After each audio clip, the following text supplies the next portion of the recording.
Welcome to codePannu. Let us see an example of less than and less than equal to operator. Let us say we are having a birthday party and we have invited all the kids in our area. All children below the age of 13 can attend this party.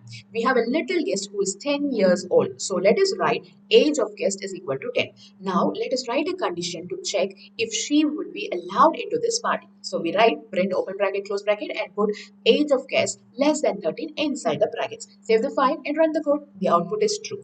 Now, if the age of a guest is 13, the output will be false because both the values are equal, but we are writing condition to check if one value is less than another value. To allow children of age 13, we have to add a equal to operator near the less than symbol. Let us change the code and run again. So put equal to sign near less than symbol and change the age of the guest to 13.